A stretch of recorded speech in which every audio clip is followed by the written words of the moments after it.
Introduction to Zosvarm. Part 1. What is Zosvarm? Zosvarm is the work of updating our individual and collective stories. The word itself was created in order to express this idea. It has no meaning or origin outside of this. What then is our story, and why does it need updated?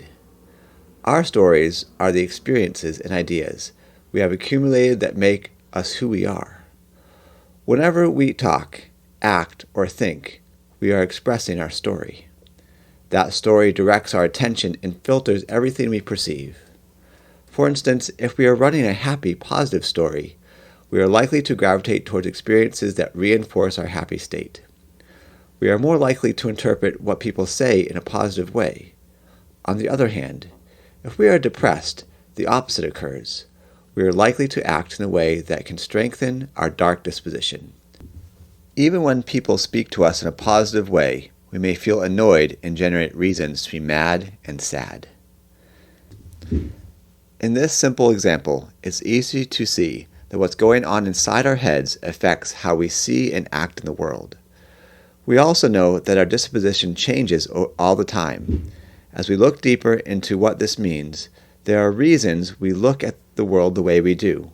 Learning what those reasons are is often an experience of discovery about ourselves. Most of what drives us seems to be unknown, behind the wall of the subconscious. The known and the unknown drivers of our experience is our story. It is the framework that tells us what is possible and what is not. It gives the meaning of everything, even if we ourselves are unaware of it. Our story dictates what it means to be human. Each of us has our individual stories. Collectively, we share stories in a way that shapes how society functions. Our collective story is the story of humanity. Our story feels like it's broken. Something about it no longer fits. Human-made catastrophe looms over every horizon. Our illusion of control over health is shattering. Humanity has no actionable answer to the climate crisis. Mass extinction is happening and we barely notice. We are turning a blind eye to economic inequality and the devastating effects of blind fundamentalist capitalism. In order to save ourselves, we are increasingly turning to authoritarian regimes across the world, all while living under the threat of nuclear annihilation that's been with us so long it's been normalized out of existence. There is, at the base of this crisis, a crisis of the soul, a broken collective story.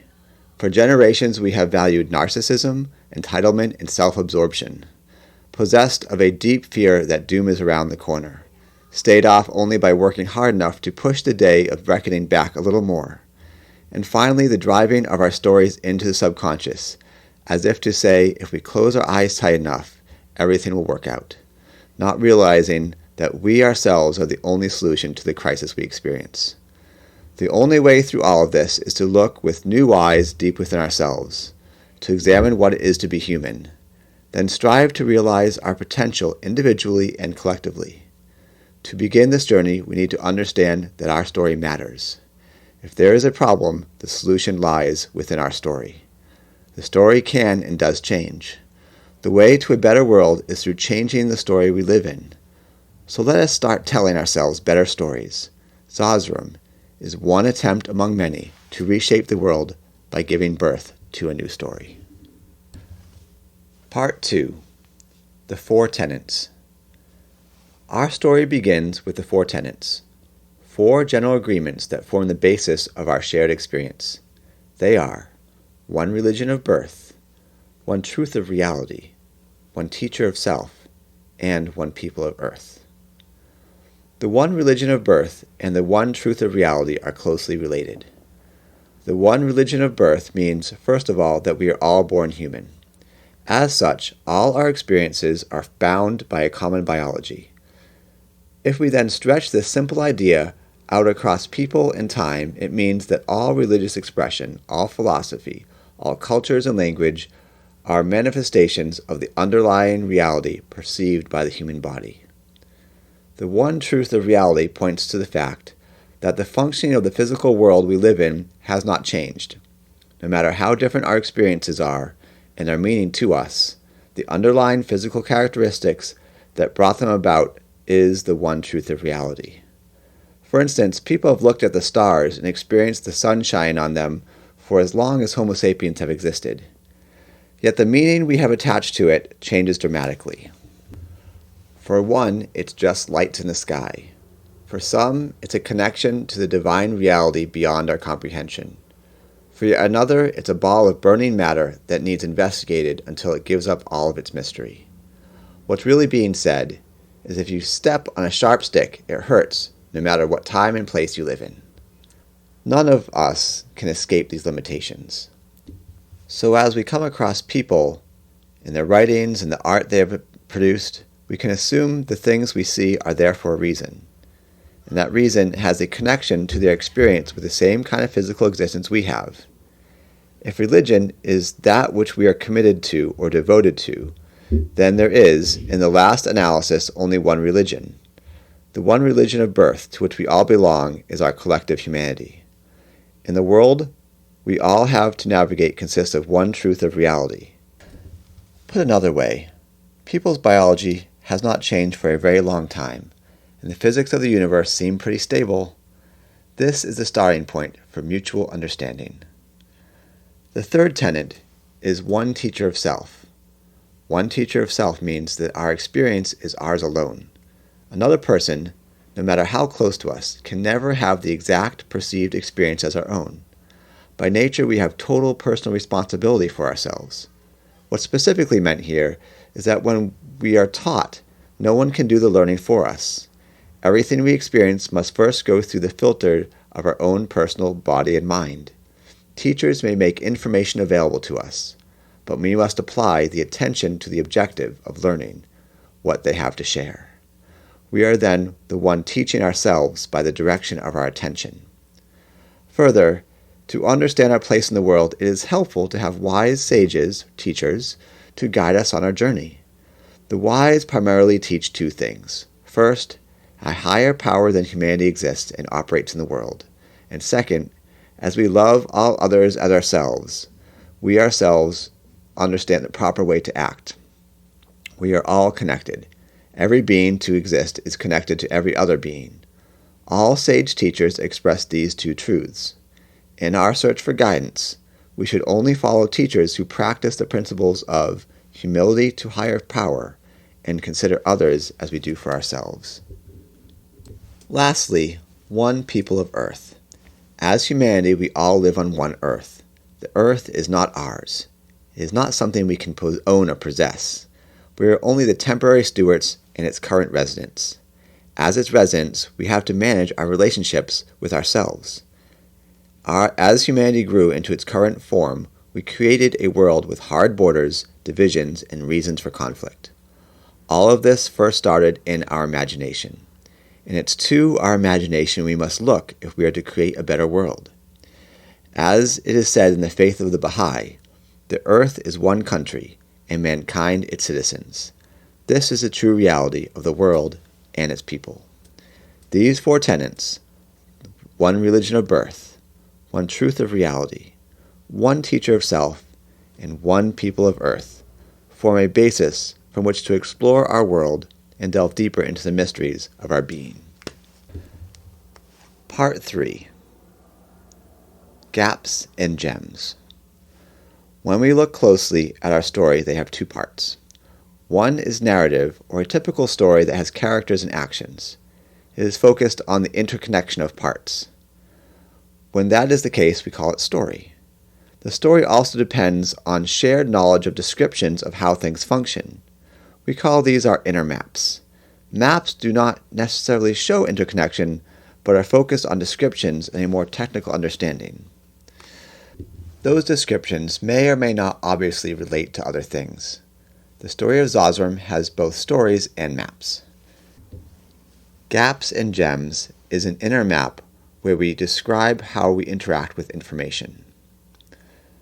All information is given to us through our senses and processed in the mind.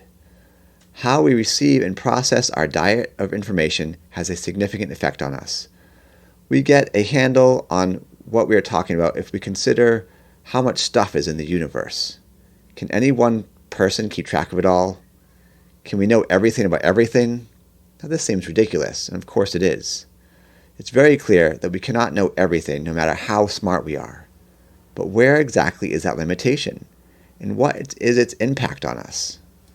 For all intent and purposes, the total information available to humanity is infinite. In every moment of every day, we are met with infinite information. Even in something as simple as taking a walk in the woods, we come in contact with an infinite amount of information. Trees, bushes, small plants, insects, 100 varieties, birds and other animals, each of which live in relation to one another and have their own life cycles, have their own properties. Some people spend their whole life studying the characteristics and processes that are going on in such a place. They pull volumes of information out of the same patch of forest we may walk by every day. Now multiply that times all the environments and interactions possible across a lifetime, and we get a sense of why we need limitations. We just cannot handle all of the potential information that is actually in front of us. In a way, the total reality is always before us. However, nearly all of it is hidden. The beauty of this arrangement is that at any time we can find new and interesting observations and connections. We find with close observation that anything we put our attention on has the possibility of an infinite depth of information, not just about the thing itself, but also from its connection to everything else. This infinite complexity is always in front of us and must be simplified by our senses. It must be because we would be overwhelmed otherwise. Then, in the best case scenario, our minds present that simplified world to us in a way we can understand. We then experience the world at a level compatible with our senses, our inner maps and stories. If not, as in the example of the spectrum of light, we don't see it, where we see only a small portion of the spectrum of light in the electromagnetic fields. Other information is similar. If someone talks to us in a language we don't understand, we may see the body language but have no idea what is being said. Even when we know the language, cultures can be so different that miscommunication is a major hurdle. When we come across something that we don't understand, what is happening is the information presented to us is not compatible with our inner map of the world. The gap between the total possible information that is presented to us and what we understand is the first transmission gap. The first transmission gap is the observation that the information brought into our perception does not represent total understanding. We get from it what we can. With some inspection, we learn that many of the things we think we know well are in fact filled with things we do not. Ideas we rely on are riddled with assumptions, inaccuracies, and misconceptions. Yet it is the best we can do. Our walk through the forest is not impacted in any way by all those unknown bits. We see the beauty and appreciate what's there, with enough knowledge to get us safely on our way, until what we know is not enough, when something from the unknown is suddenly important, much like making a wrong turn on the path and getting lost in the woods. There is, at the edge of the known and unknown, our forming of ideas is the weakest. We experience a tremendous distortion of what we do not yet understand well.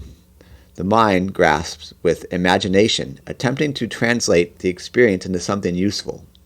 Every transmission of information is insight, or has the potential to be insight, that at the very least can lead to greater clarity, a better model. It is human nature to push into the unknown and explore. What makes us unique among animals is that our exploration is primarily in the information realm. We are, especially in this age, skilled information foragers. As we explore the unknown, over time, what was drawn with loose imagination becomes clearer, more predictable, and better understood. The boundary of the unknown is pushed back a little by little from year to year, from generation to generation. We find our way out of the forest. But we bring with us new information from a part we had not explored before. As a result of the first transmission gap, our understanding will then be filled with many inaccuracies and misconceptions. This means no matter how well we think we know something, there are faults in our understanding in vast unexplored areas that are yet unknown to us. All of our stories are just piece together memories of what has come through the first gap. Fortunately, even though it's full of holes, that model allows us enough information to act and live in our lives. Our stories need enough stability to give us confidence in our actions and enough flexibility to allow us to learn. The important lesson we learn from the first gap is this: that the full extent of our understanding is half-truth. Why half-truth? Because we need enough confidence in ourselves to be able to function and make decisions. We need enough humility to learn from every interaction. Our senses and mind have ranked some input over others. What is experienced as most relevant is driven by a set of filters we may or may not be aware of and are largely beyond our control. What we influence is said to constitute our values, itself being brought about by our story. This is part of everyday life. Say we are looking for a missing shoe. We look and look again in our living space. We cannot find it. Another person walks in the room and picks it up. The shoe has been in front of us the whole time. Why did we not see it? We had the strong intention of seeing the shoe. We looked and looked for it. Something within us was filtering our perception in contrast to our desired outcome, finding the shoe. If our filters can cause us not to see, even when we are actively looking for something we know is there, how much more are we blinded when we're not looking? When our filters and our aim, meaning what we're looking for and finding the shoe, are aligned, we experience the sense that there is nothing of importance to experience. For the most part, this sense serves us well. In some cases, it keeps us from important discoveries about ourselves. This is why experiencing ourselves in a steady state of half-truth is important. The inner rankings and filtering that occurs can cause serious distortion in how we experience things. We can observe that the same action can be experienced as beautiful and meaningful at some times, and at others it can be horrific and hurtful. The central need is to be aware of our filters. Being aware of our filters does not make them good or bad. When our values impact others in a negative way, it's called bias. We need to be careful here, as what is biased to one group is sacred to another. What this means for us is to be on the lookout for how we impact those around us. To be able to see from multiple perspectives is a primary mark of maturity. Coming to interactions with others with an inner framework of half-truth can facilitate the growth needed to view the world through another's perspective. Personal growth and maturity happens through a set of predictable stages, discussed in detail in another lesson. To summarize here, when we are young, we see the world as simple. As we grow and come in contact with the great complexity that is this life, it's no wonder that many seek refuge in what is felt to be the perfection of simplicity. We hand our story-making over to institutions of like-minded individuals and gain a community. This as a whole is a beautiful and important step in our development. In these communities, ideas of perfection are instituted. We are taught ideas that if we could live and embody with perfection, would leave us in a state of total happiness. Perfection being a state from which no improvement can be made. At these stages of development, striving towards these ideals has real merit. However, at some point, many run into a crisis. That is, that no experience we have is perfect. No person, no institution, no experience with anything is perfect.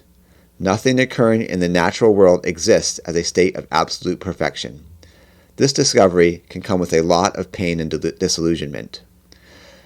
We may not know what to do with our concept of God as our ideal of perfection. It may be something we put off as unreal or unimportant. The experience of divine perfection as a presence may be something we hold on to. Or we make God as something not of this world. This otherworldly being is perfect, while nothing in our experience is perfect. Here is the first gem. God is not perfect. God is an artist, the source of all possibility. All that we experience has variation. That variation is an essential part of existence. In human experience, that variation is experienced as creativity and art. God, being the highest embodiment of values, has as a core trait creativity. Perfection, from this view, is a low-resolution view of a thing. At closer inspection, everything has variation. Variation shows a thing's potential. Therefore, God, the source of all, is a source of all possibility and potential. The idea of perfection happens only in the imagination and nowhere else. It is a useful tool of development. On the other hand, if we measure ourselves against perfection, then we are doomed for failure, as it is a gross misunderstanding of who we are. We are pieces of art. We are also the artists. Art is not measured as good or bad, but is only to be appreciated. All art has beauty. The art that is us is always changing. Some questions that we can start asking ourselves are, to what extent is this art, that is me, producing happiness? Am I appreciative of all aspects of my art, the parts I like and the parts I do not? Can I be more accepting of myself? Am I an active participant in generating the person I want to be? And since I'm the artist, what are the traits I would like to develop? We are not simply good or bad persons, but a complex being made of many, often competing perspectives. If this is true of you, then it is true of me. This leads to the second gem. People are messy. We often put people in categories of good and bad. Then we are surprised when they do things out of character for who we thought they were. It is our story that is inaccurate, not the person. Every person, no matter what position in society, is messy. No matter how holy or upstanding, no matter how terrible and twisted, no matter how rich or poor, powerful or powerless, every person is messy, having the same complexity we each experience. Our shared messiness bonds us as humans, is a source of instant compassion to whatever joy or pain another is experiencing. The messiness of people is to acknowledge that we are all made of multiple competing forces, and that those competing forces are central to the human condition. We can experience the messiness of humanity not as a threat, but as a fantastic part of nature. When we begin to look outside ourselves, it looks like the competing of multiple forces is a universal trait of existence. Take the wind, for example. What we are feeling is the shift in bodies of air of different temperatures and air pressure. The wind itself is further affected by layers of additional forces, such as altitude, mountains, ocean temperatures, and the very rotation of the earth. Even with all this information, the wind still baffles us at times. Variation comes from sources still unknown and unanticipated. We can, it seems, strive for greater and greater clarity of understanding of anything. We are in continuous experimentation where there is always the possibility of being surprised by the outcome. This is the third gem. God is tricky. Where we may see something as straightforward, there is always the possibility of a lesson that we did not anticipate. It can be that we did not know that it could do that, or that we discover meaning. The wind can whip us around and nearly push us over when we don't expect it. Or it can bring a sweet smell that reminds us of a deeply meaningful moment. This often happens when reading a text that is special to us. After reading it again for the 100th time, a passage strikes us with complete newness, in ways and in connections that are meaningful, if only to us.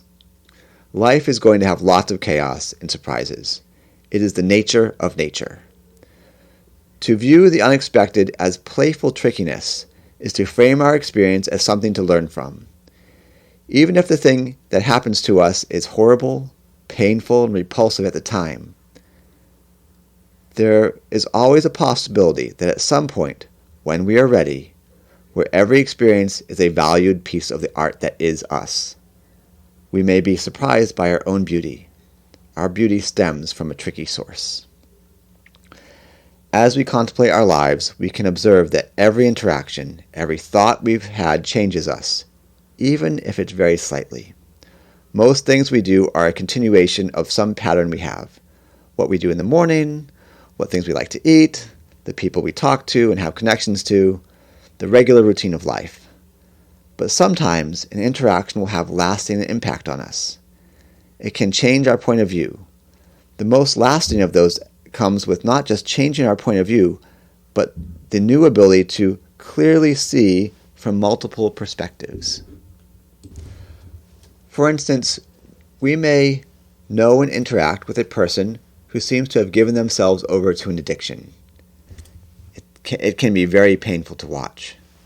They act to preserve the addiction at all costs, hurting everyone around them. The opinion we make are based on our perceptions of the situation. They are bad, and we are good, even if we have sympathy for them. But what happens when we get to know them? Know that they feel out of control. They don't want to do what they do, but are internally compelled to in a way we did not know was possible. When we get a deeper insight into the mechanisms of addiction, we can see that the person is in a losing battle with themselves. They are trapped. They may see no hope, no way out. Giving over to the addiction is a rational thing to do if everything else is more painful and pointless. Now, we're not making judgments on the perspective. The point is that in getting to know others, we can come to understand different perspectives than our own. And taking of multiple perspectives at the same time is a hallmark of personal maturity. Then next time we come into contact with someone who seems to be struggling in a similar way, we can have greater compassion. The perspective taken from our previous experience can inform our new one and ease the addition of getting to know another person. The addition of new perspectives can come with challenges, especially with strongly held beliefs and perspectives. If something shatters our story of how the world works, our world may feel like it's falling apart, leaving us to pick up the pieces and stitch together a new story. Sometimes this happens multiple times over a lifetime. Divorces, world events, betrayals, and near-death experiences can be catalysts. Also, spiritual insight, intellectual shifts in beliefs, and transcendent experience with the divine. They too can provide opportunity for growth. They can reshape how we view and experience the world. On the other hand, if we don't know that the information we have is at all times limited, we can take our model to be the whole truth. When that is the case, our brilliant minds will bend our experience to meet and support the model. If our model never updates sufficiently, over time, we lose the ability to interact with reality. Our ability to manage ourselves and our relationships deteriorate. In extreme cases, we are a threat to our own survival. We all know people, possibly loved ones, that have gone down this road. It does not mean that it's theirs or anyone's fault, but it still happens. The question is, what in our own story can be improved? How can we more accurately update our stories for our own happiness and for those around us? We acknowledge that our mind has two competing settings, flexibility and inflexibility. A balance of skill with both is needed to successfully move through life. Our mind has two broad modes. One is to take information from experience and incorporate it into our inner map and story of who we are and how the world works. The second is to take our inner map and story and then fit information from our experience to support our story, to confirm that our map is correct. When we have these life experiences that provide opportunities for growth, both modes of mind are in play. We are at the same time updating and confirming. Have we noticed that some of us with more senior years are sometimes frustrated that things are not the way we think they should be, showing that a lack of confirmation of our inner story can be hard to live with. Then others of us with similar years seem to flow with whatever is happening. Very little seems to bother us, and happiness and love are regularly expressed. We can see that high-functioning inner models have the traits of both being highly detailed and high in flexibility. Achieving those traits does not have to be accidental. They can be cultivated intentionally at any age. This is discussed in more detail in another session. All of us interact with other people. In those interactions, we're going to share our stories with one another. Talking and sharing our lives with people is a necessary part of life, a fundamental part of our emotional and mental health. However, what goes on in our heads is more complicated than what we can talk about. Experience has so many layers of meaning that we are continuously discovering them for ourselves. Sharing our knowledge with others is itself a tricky activity. We have to pick what is most important. Of the most important things we know, do we have the language to share them? Are there words that seem adequate? For simple things like basic math and greetings, then yes. How about a sunrise? What about the relationship with a parent, a friend, spouse? What happens to words when we express or experience the infinite wisdom within? The divine presence that produces awe and wonderment? Words fail miserably to express such ideas, such understanding. There is always a gap between what we understand and what we communicate. This is the second gap. This gap, properly acknowledged, is to understand that the full extent of our communication is quarter truth. Everything that can be said or written is at most quarter truth. There are no exceptions. From the most mundane to the most beloved sacred writing, quarter truth is all we have to work with. This limitation is built into the system. Whatever our experience, say looking at a sunrise, the experience is layered in the fine details of what we are seeing, the feeling of our body, the emotional state we are in, and the various meanings of the experience competing for space in our being. To communicate this, we have to choose what is most relevant and then match the unsaid experience into symbols of language. Some of those matches are better than others. We can tell when we have not communicated well. There's a feeling that it's not quite what I meant. We could overcompensate for it by writing a lot, writing hundreds of pages on one part of that experience of a sunrise would not truly convey our experience. We could paint paintings, write plays, perform music, or any number of artistic endeavors to try and capture the essence of our sunset. All communication, in this sense, is art. The purpose of art is to reveal the inner nature of reality through outer expression.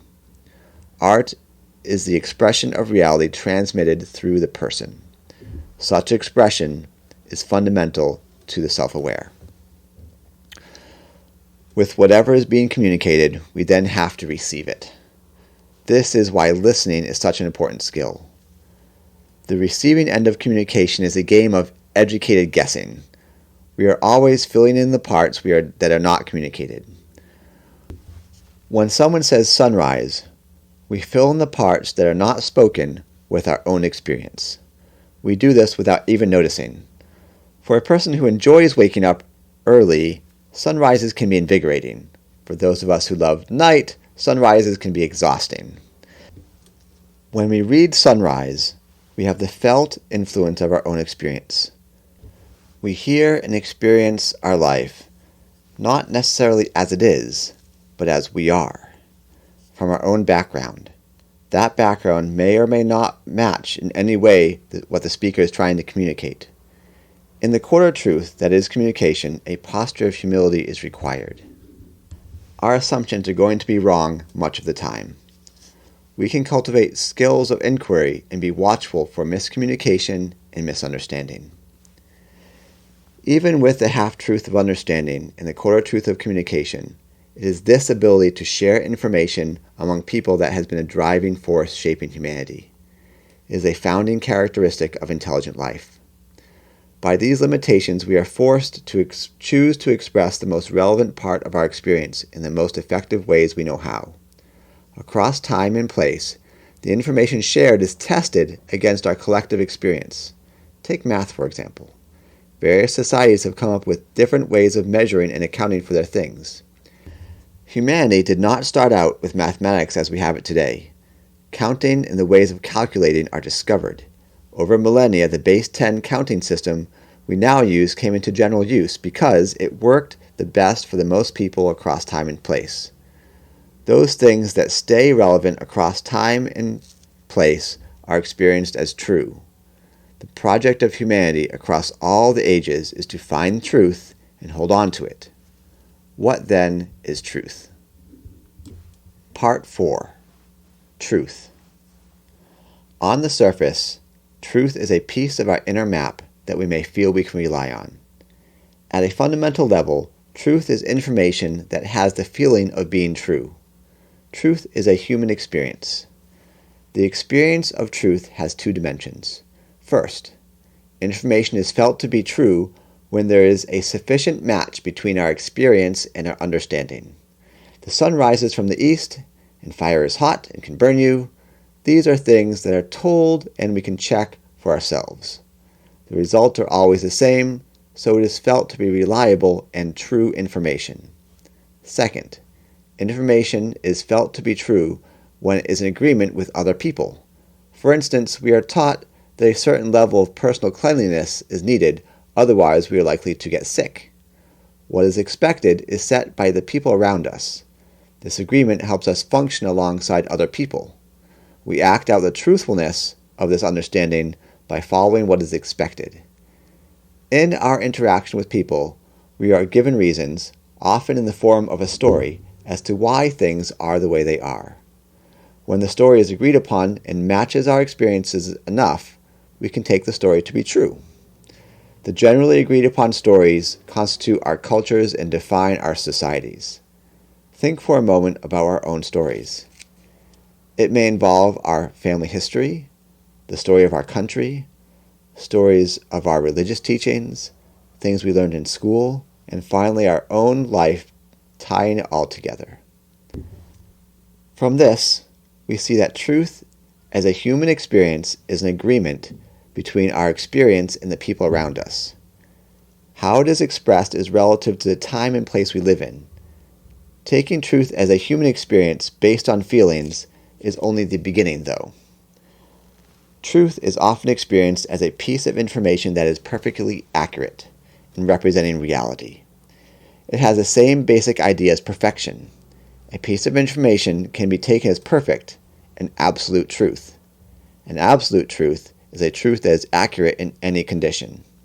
It cannot be added to or expanded without feeling that it's damaged or degraded. Just as perfection is a low-resolution view of a thing, perceived absolute truth is also a low-resolution piece of information. It is subject at all time to our half-truth of understanding. An absolute truth is something as simple as 1 + 1 = 2. Or is it? Math is at all times an abstraction, a certain way of mapping reality.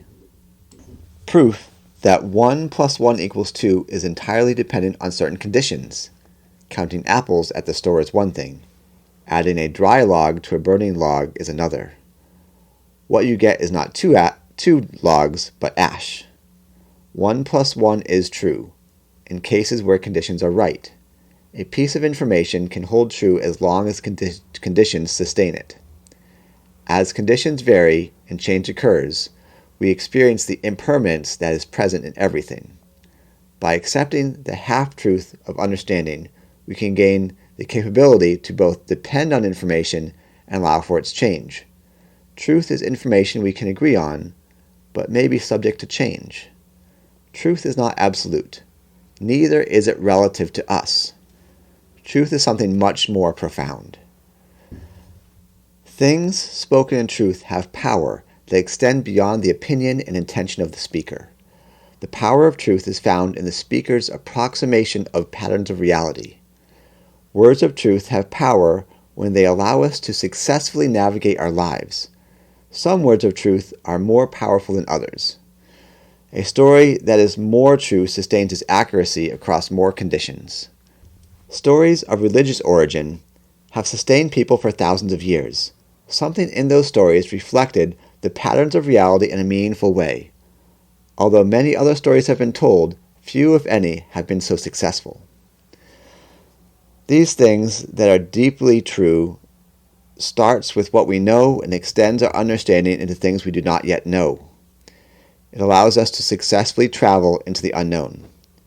It can both allow us to do things we could not before and see and act with greater potential. It is much like when we are children, and sometimes shy around new people. A parent will tell us truths that it's okay and we should play with other kids.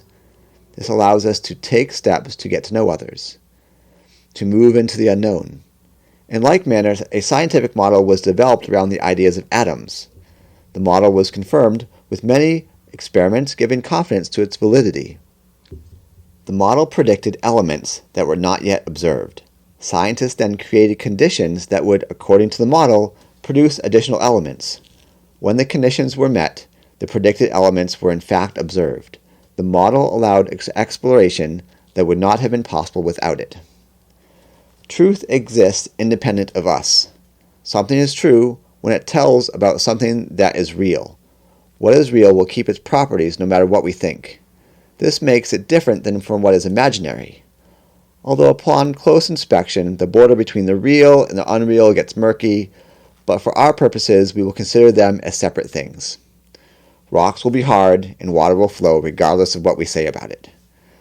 When something is said to be real or true, what we are saying is that this piece of my map correctly approximates an observation. But what is it that we are observing exactly? What does the whole map, at least in theory, look like? What is it that we are modeling? And what is the whole story? In broad terms, the truth of reality has two aspects: the impersonal and the superpersonal. The impersonal truth constitutes all physical properties that make up the universe. This includes all the possible manifestations of matter and energy. It is called impersonal because it is made up of the properties that generate our physical experience. These properties are independent of imagination. We have direct experience with some and not others. For instance, some waves of energy we can see, as in the visible light, but others we cannot see, as in radio waves that pass through us without us noticing. We embody these physical constraints, most of which goes unnoticed. We experience the world as it is, just the way it is. When we are walking, lifting, looking, creating art, or just about anything, we are operating within the impersonal truths. As we navigate the natural world, we come to understand some of the cause and effect relationship around us. We see how water runs, how animals leap, how the sun feels warm on us, and play with fire to keep it going. In short, much of life is learning lessons of the impersonal truths. Over the course of history, we have passed our understanding of the properties of the physical world from person to person in one form or another. Today, humanity has embraced science, the systematic study of the physical world through observation and experiment. This has been such a powerful tool that has replaced much of the cultural influences, religious teachings, and traditional wisdom across the world. What was once called being possessed of spirits is now called epilepsy and treated. Customs of cleanliness to appease the gods are now known to reduce infections of unwanted bacteria. Teams of scientists from across the world work together to accomplish amazing feats, such as producing the first image of a black hole. We can see that science has united people from every place on the planet into living in a single reality made up of the physical world. Science is the discovery of the impersonal truths in which we live. What is the big picture that science is discovering? The universe seems to function in a certain way, with certain rules and parameters. Everything from the speed of light to how fast a ball can be thrown is governed by these rules. A full set of these characteristics that are possible is the complete impersonal truth. Is the complete rulebook of how the universe functions. How much of this complete truth we actually understand is up for debate. People from every age have heavily overestimated what we actually know, and there is no reason to believe that we are any different. What we seem to understand and be confident about is known physics. There are clearly many other areas of science, such as biology and chemistry, etc., but physics studies the basis upon which everything else is built. It is the beginner's guide to building the universe. That part of the universe's rulebook that is not well understood is referred to as metaphysics. Metaphysics are functions of the universe that could be computed with mathematical precision, but we do not currently know how to do it. Much of religion and mystical experience involves seeking to understand the metaphysical. The border between known physics and metaphysics has been changing rapidly over the last century. This is why our cultures and religious views have been changing. Areas of life that were once mystical, say why people get sick, or what stars are made of, are brought into known science. Still, if we're honest with ourselves, we can see that we are all playing from the same rulebook. There's only one physics that governs human experience of any kind. The mystical and the mathematical are but two sides of the same coin. If we then define science as a process of realization of the impersonal aspects of reality, then there is nothing within metaphysics that is not also discoverable by science. At the same time, we should not discount the metaphysical claims just because we cannot calculate it. The advancement of science is not even close to being done yet. If history is our guide, then the science of the future will look quite different from what it is today. We have seen that over the last few hundred years that science reinvents itself over and over again, pushing us into the unknown. From Newtonian to relativity to quantum physics, the science we look forward to is the eventual science of total realization that encompasses all existence, revealing to us a greater and greater extent of the impersonal truth. The complete impersonal truth is referred to here as just physics, meaning the total physics, the measurable, metaphysical, and unknown. Our sense of reality comes primarily through the impersonal. Physics is very hard to argue with. Its truth is evident in the use of technology that we use every day. However, it is lacking in some very fundamental ways. Nothing about the impersonal tells us what to do with it. That we have to figure out for ourselves. As we are figuring this out, we are finding that there are ways of acting that are deemed good and some that are deemed bad. These distinctions are not wholly arbitrary. We are navigating consequences that come out of nature itself. If we lie, there is a natural consequence. If we self-deceive, there are natural consequences. If we sustain loving relationships with others, there are measurable natural consequences within the body and outward in the world. We all know this. For every action, every word, thought, there is a reaction. Some lead towards happiness, and others, well, not so much. Although much about the social world is an ocean of human-made decisions, there is at the base a physical, impersonal aspect. It is not evident that good and bad are just constructs of our imagination. For instance, why is it that lying and self-deception cause stress and a loss of close relationships? Why does killing another person have such a dramatic effect on most people and on society? It is because the consequences have a real impact on our biology and in the physical world. If we take a step back and consider the great many ways these consequences impact and mold our behavior, it looks like we are being pushed towards some ideal characteristics. There is a universal hope that if we take on those characteristics, whatever we understand them to be, we generate happiness. What exactly those characteristics is not universally clear. Humanity does not have a universal agreement on how to attain happiness. Even the meaning of happiness, or that there is a goal at all, is controversial for some. What is clear, when we inspect closely, is that we did not make the rules. We are in constant self-discovery and adjustment to the parameters that bring about happiness. The multitude of characteristics that make us who we are at any moment is what we can call our manner of being. From this perspective, life is about discovering the way of being that produces happiness, both individually and collectively. If this way of being is discoverable, then it means that the origin of these characteristics originates in a place independent of our imagination. It is in all senses real and is found through personal experience. In that experience, we can see ways of being that produce misery and others that produce peace and happiness. We can then feel that there must be a manner of being that produces maximum happiness, not just the fleeting happiness of pleasure, but a deep happiness of complete fulfillment, to experience life as a pageant of grand beauty and of immeasurable value. This manner of being, that is the pursuit of every person, is the superpersonal truth. Superpersonal truth means that which is above and beyond the personal, that pertains to conscious action. It is the immeasurable, maximum way of being that all life aspires to. The superpersonal truth is the end goal of all life. In the big picture, the superpersonal truth is found in the theory of evolution.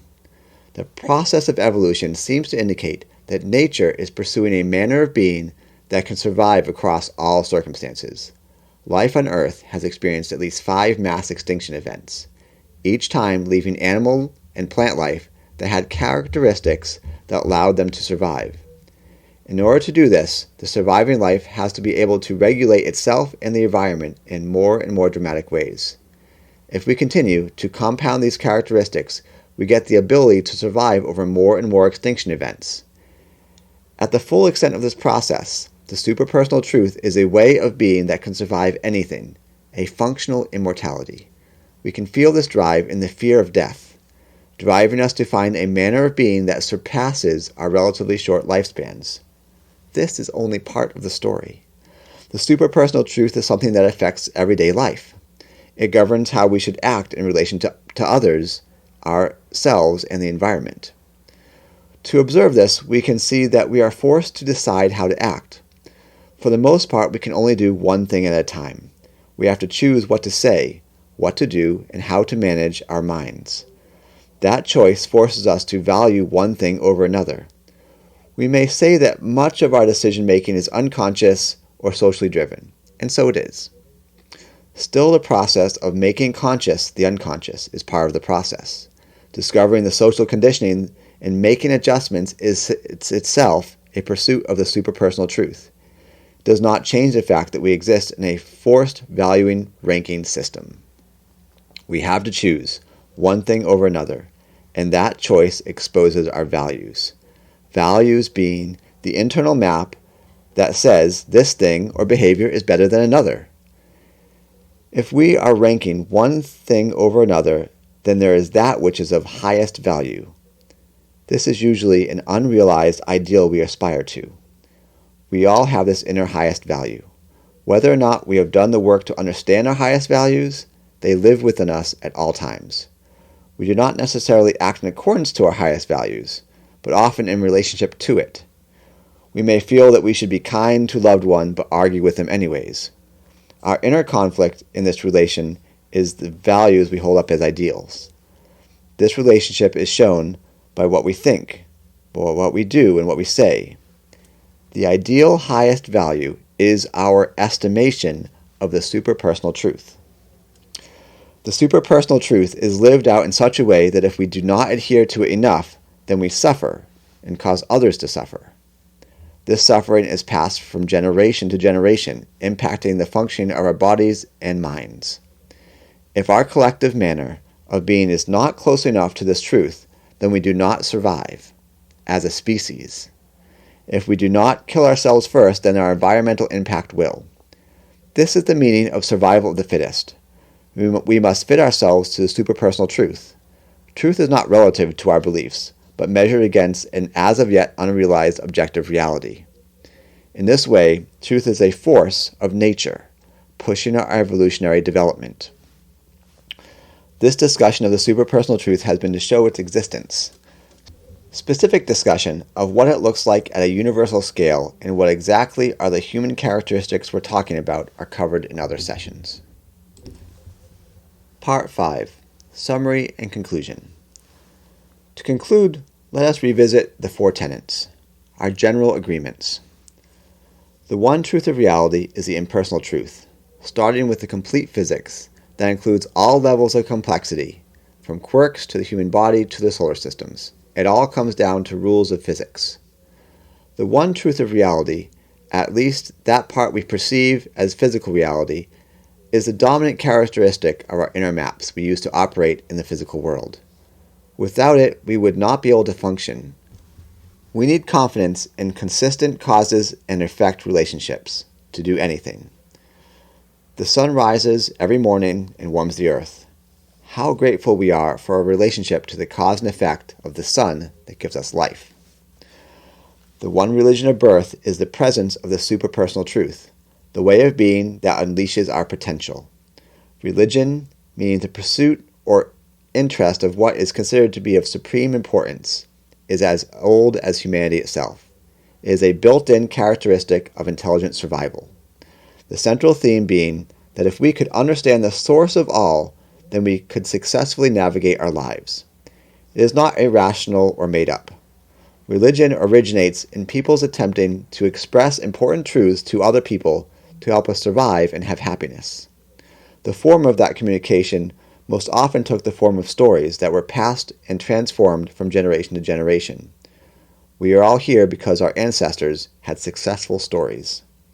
This does not mean that people have not added explanations or ideas that are not helpful or run contrary to underlying reality, or that mankind has not used religion to gratify selfish pride and produce horrors. It does mean that those horrors are unstable and do not stay with societies forever. Underlying truths always reemerge. Archetypes emerge, refining our understanding of reality. At the foundation of all major religions is the pursuit of the superpersonal truth, an effort to guide humanity into a way of being that produces happiness. The stories may be different, but the goals are the same. They are produced from the same reality that all of us live in. In this way, there is but one religion of birth, one pursuit, the realization of a shared source, and the production of human happiness. The one teacher of self is our attention. Our attention and the skill we bring to it are all we really have to work with. Everything else follows our attention. We could be listening to life-changing music and words, but if our attention is fixated on a painful memory, we won't even notice it. The primary skills of attention are concentration, clarity, and equanimity. Concentration is the ability to sustain focus on what you want. Clarity is the ability to separate experience into its components. And equanimity is the ability to fully experience our senses without suppressing them by pushing them down or being pulled away by grasping for them. The limits of attention are found in the gaps and gems. The gaps come from the realization that we are at all times understanding things from a particular reference point and relevance. The result is that the full extent of our understanding is half-truth, and the full extent of our communication is quarter-truth. As our comfort with uncertainty grows, we experience the gems. With greater clarity, we can see that God, the source of all, does not pursue perfection as the highest goal. God is an artist, the source of all possibilities. As this is the case, then people are beautifully messy. We can appreciate and anticipate the wild unsteadiness that is the human condition. In the last gem, the limitations of gaps and artistry of our experience means that God is tricky. There is a possibility of unanticipated meaning in everything, where meaning is the manifestation of our values. As in, we see and use a cup. It's an everyday occurrence. For some, we realize it is the emptiness of the cup that makes it useful. Then we start to see the world in a whole new way. The meaning of the simple cup has tied to our pursuit of the superpersonal truth, all of which is due to our focus of our attention. Lastly, when we open ourselves to the world of truth, we find that all of humanity are our companions. We all pursue happiness. We all share a source, biology, and a planet. If we and those who come after us are to sustain peace and happiness, we must learn to manage our interdependence, both with each other and the planet. There is no other way forward. We are truly one people of Earth. We live in a time of transition. Transitional times happen when the knowledge of ourselves and the environment changes and no longer matches the story we live in. We can feel aimless. Meaning is diminished. Today, the world is in a collective story crisis. This crisis is felt by nearly everyone. How we respond to it collectively will determine the future of humankind. Zazram is the work of updating our story. That is the story of humankind and our potential. Zazram is not the absolute truth. The story is made up of quarter truths told in the best way we know how. The purpose, simply put, is to make sense of the world.